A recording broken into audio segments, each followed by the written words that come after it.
Hello everyone! Kumusta po kayong lahat? Sa video na ito, sasabihin ko ang 10 paraan paano mabawasan ang gastos at magkaroon ng ipon. Sa mga bago nating kaibigan, every week ako nag-upload ng mga videos. Ang layunin ng video na ito ay magbigay ng impormasyon para tayo ay magkaroon ng determinasyon na mag-ipon sa pamamagitan ng pagbabawas ng gastos, kaya tutukan natin kung ano yung mga pwede nating gawin.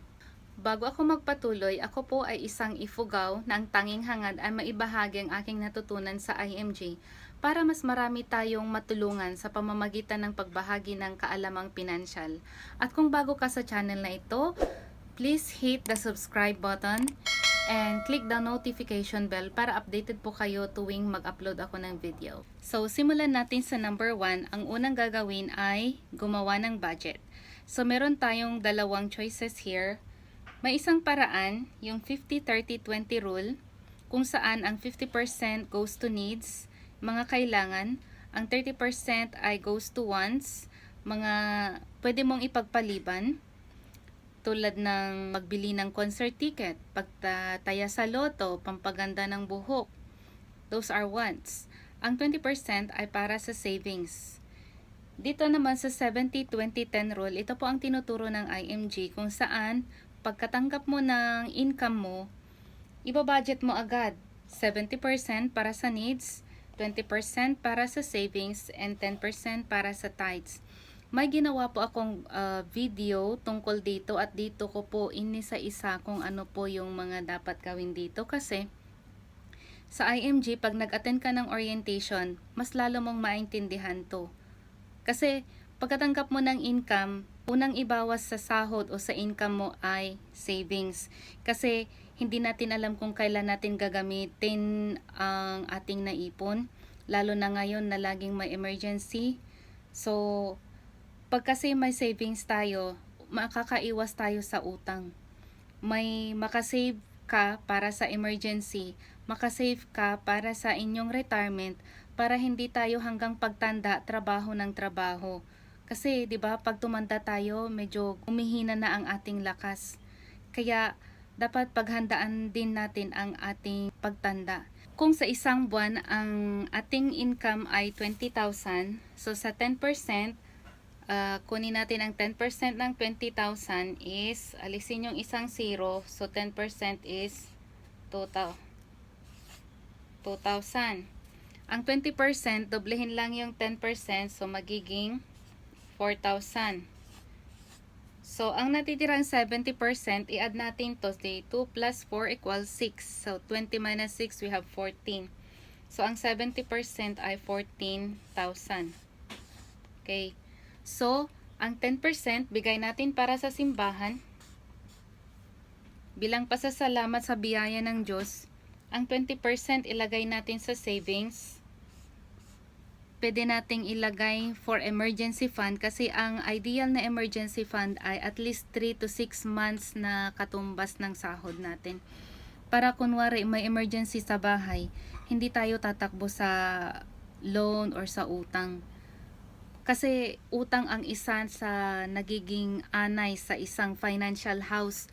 And then 14,000, ito yung ibabudget mo sa mga kailangan muna. Bilhin muna ang mga kailangan bago yung mga wants. Kasi ang need, ito yung mga bagay na things you need for survival.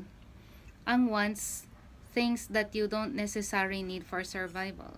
Para detalyado, listahin kung ano yung mga dapat bayaran at kung ano yung mga gustong bilhin. For example, ito, rent ng bahay.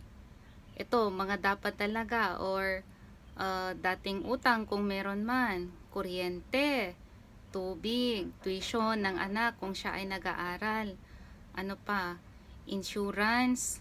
Dito ko sa Hong Kong nakita ang kahalagahan ng insurance, kasi sa Pilipinas ang nasa utak ko, ang insurance ay para sa mga mayayaman. Pero nung nakita ko yung amo ko, para sa kanila investment pala yun, kasi kapag nawala na sila dito sa mundo, yun ang pwede nilang ipapamana sa mga anak nila, kaya iiwan nila yung anak nila na may gagamitin para sa kanilang kinabukasan. Yun pala yun. Pero pag umaten ka ng IMG, mas lalo mong ma-appreciate kung ano yung kahalagahan ng insurance. At meron po tayong affordable na insurance kung mag-attend po kayo ng orientation. Another is, ito, healthcare. Mahalaga na paghandaan natin ang healthcare. Ito ay para sa ating kalusugan. Alam ko na nawawalan tayo ng tiwala sa PhilHealth, pero ako nagbabayad pa rin ako sa PhilHealth kahit na hindi ko nagagamit kasi hindi ko alam kung kailan ko siya gagamitin. Pero at the same time, kumuha pa rin ako ng term healthcare para kung sakaling magkasakit man ako, hindi mamroblema yung anak ko sa mga gastusin sa ospital. Doon po tayo pwedeng mag-ipon kasi hindi po siya nasasayang. Dumako tayo sa mga gustong bilhin. Nandito po yung mga examples ko. For example, bagong iPhone, pwede naman ipagpaliban yun. Tripod, pwede naman ipagpaliban yun. Branded shoes, yan ay kung marami kang other sources of income, pwede. Sa paglilista, makikita talaga kung paano nagagastos ang pera at kung hanggang saan ang pwedeng gastusin para sa isang buwan. At makompute mo rin kung magkano ang total expenses sa isang buwan. Number 2, isulat ang mga gastusin. Style ng nanay ko na kapag pumunta siya sa palengke, pag uwi niya ng bahay, nililista niya yung mga pinamili niya, kay maliit o malaking bagay. Sinusulat niya talaga sa isang notebook. Base sa aking obserbasyon, ito pala ay mabisang paraan para ma-review kung ano yung actual na gastos at magkaroon ng record ng mga expenses. At sabihin na, ito pwede kong bawasan. Pangatlo, iwasan natin ang tinatawag na unnecessary spending. Kung wala sa listahan ng mga dapat bilhin, isipin mo na hindi mo na kailangan to. Iwasang gumastos sa hindi talaga kailangan. Tulad ng alak, tulad ng sigarilyo, tulad ng lotto ticket. Huwag tayong umasa sa get rich quick na mentality kasi doon tayo nagkakamali. Wala tayong asahan doon. Pang-apat, mag-set tayo ng goal kung ano yung direction natin sa ating pag-iipon. Pag faithful tayo na magtabi para sa ating future, magagawa po natin yun. Makakamit natin ang ating goal. Kaya kahit po ang hirap ng buhay dito sa abroad, at least may maitatabi tayo na konti man lang para may mapagsimulan tayo pag uwi natin sa Pilipinas. Halimbawa, kung ang goal natin ay makabayad sa utang, dapat kapag tinanggap ang sahod, itabi na agad yung pambayad sa utang. Wag nating hintayin na manganak yung interest natin sa utang kasi doon tayo talaga kawawa. Kung ang goal ay bumili ng house and lot, mag-ipon tayo ng mas malaki. Kung kaya mong mag-ipon ng 30% or 40% ng iyong sahod, iset mo yan, lagay mo sa kalendaryo, ilagay mo sa envelope agad pagkatanggap mo ng income mo para makamit talaga ang iyong pangarap. Kung ang goal mo naman ay masaya ang inyong pagtanda, mag-ipon ka sa Kaiser. May video ako na ginawa doon.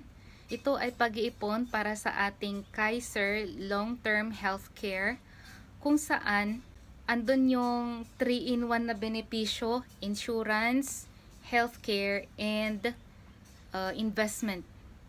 Panglima, magsulat bago mamalengke. Malaking tulong kapag nakalista lahat ng mga kailangang bilhin bago lumabas ng bahay. Una, nakasave ng oras. Pangalawa, maiwasan ang sobra-sobrang paggastos. Lalo na kung nakakita ka ng sale. Uy, may sale doon, may 10%, may 20% off. Tapos pag wala kang listahan, sasabihin mo, oh, may pambili pa naman ako, may extra money naman ako, bibilhin ko to. Ngayon, sa kakabili natin ng extra-extra, kukulangin ang budget natin for the next days to come. Pang-anim, pwede natin gawin yung Ziploc approach. Pag natanggap ko ang aking sahod, kasi ito lang ang source of income ko as of the moment, i-separate ko siya per Ziploc. May Ziploc para sa aking SSS, may Ziploc para sa PhilHealth, may Ziploc para sa Pag-ibig kasi ako mismo ang nagbabayad, may Ziploc para sa Kaiser, may Ziploc para sa padala, may Ziploc para sa aking allowance kasi kailangan kong gumastos din ng kape at pansarili ko. Kung saan mo ibabudget yung pera mo, ihiwa-hiwalay mo siya para hindi ka malito. Pang-pito, paghambingin natin ang mga presyo ng ating binibili. Sa itong practice din ng nanay ko. Kasi pag pumunta sa palengke, lilibutin muna niya ang lagun. Tapos sa kanya babalikan kasi makikita na niya saang pwesto siya pwedeng makabili ng mura. Lalo na sa gulay, sa mga prutas. Kaya ganun din naman ang practice natin di ba? Pag pumupunta tayo ng supermarket or open market, titingnan muna natin kung saan tayo makamura. Kahit si amo, kapag pumunta ng supermarket, maghahanap siya kung saan yung mga discount at kung kailan siya makakuha ng coupon para makasave sa ibang mga bilihin. Ang punto ko dito ay kapag pinaghambing-hambing natin ang presyo ng ating mga binibili, pwede tayong makasave dito kahit 5 pesos, 10 pesos, malaki ng discount para yun sa atin. Pwede nating ilagay muna sa alkansya. Number 8, ito ay practical. Bring your own water. Ako ginagawa ko to pag day off ko, lumalabas ako, dinadala kong sarili kong tubig para pag naubos, ire-refill ko na lang. Pwede akong mag-refill sa simbahan, may tubig dun eh. Or pag pumunta ako ng IKEA, may tubig naman dun, ire-refill ko ulit yung aking water bottle. So, nakakasave ako. Instead na bibili ako ng soda drink or bottled water sa labas, nakakasave ako kasi refill lang ang ginagawa ko. At saka, this is good for the environment. Kasi, kapag ubos na yung tubig, I can just wash my water bottle. Hindi tulad ng bottled water sa labas na pagkatapos inumin, hindi na pwedeng gamitin ulit. Step number 9. Magtanim. You can plant your own veggies at home. Kung ikaw ay nasa city, pwede kang magtanim sa paso, di ba? Umuso yung mga plantita, mga bulaklak. So maliban sa mga bulaklak, pwede ka namang magpaso-paso ng mga gulay. Pwede mong ipaso yung talong. And then sa amin sa probinsya, pwedeng sa bakuran ng ating bahay. Maliban sa mga bulaklak, magtanim tayo ng pechay. Kahit sa gulong ng sasakyan, lagyan mo ng lupa, taniman mo ng pechay sa bilog niya. So, pwede tayong magtanim basta may lupa tayong pagtataniman. That way, pwede tayong makalibre ng gulay. Masustansya pa kasi walang insecticide. For sure, organic yun pag ikaw mismo ang nagtanim. Number 10, ito na, exercise at home. Hindi na kailangan pumunta sa gym. Uso na ngayon yung mag-walking ka, go to the park, mag-jogging ka, mag-bike ka, dalhin mo yung bike mo, or do an exercise with your family. So, maganda yun kasi natural siya eh. You exercise with nature. Nature will also give you the natural way of getting fit. May tanong ako dito. Ano yung mga paraan ninyo para mabawasan ang inyong paggastos at para makaipon? Let me know in the comment section below. Maraming paraan kung gusto talagang mag-reduce ng expenses o mabawasan ang ating paggastos. At nasa tao ang desisyon. So, meron po tayong pagpipilian, suffer now, or enjoy later. Ibig sabihin, mag-suffer ka ngayon na mag-ipon kasi hindi tayo naman nakakaipon na gastos ng gastos eh. Kailangan nating magsakripisyo para may maitabi tayo. And in the future, yung naitabi natin, yun ang pwede nating huhugutin natin. Parang yung kwento ng langgam at tipaklong. Si langgam nagpapakahirap na mag-ipon ng kanyang pagkain. At pagdating ng tag-ulan, meron siyang nakaimbak na pagkain. Ganon din po sa ating buhay.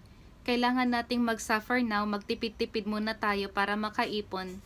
Nang sa ganon, sa bandang huli, hindi tayo yung tipaklong. Or another option is enjoy now or suffer later. Ibig sabihin, mag-enjoy ka ngayon, gastos ka ng gastos ngayon, pagdating ng panahon, ikaw ay magsasuffer dahil wala kang ipon.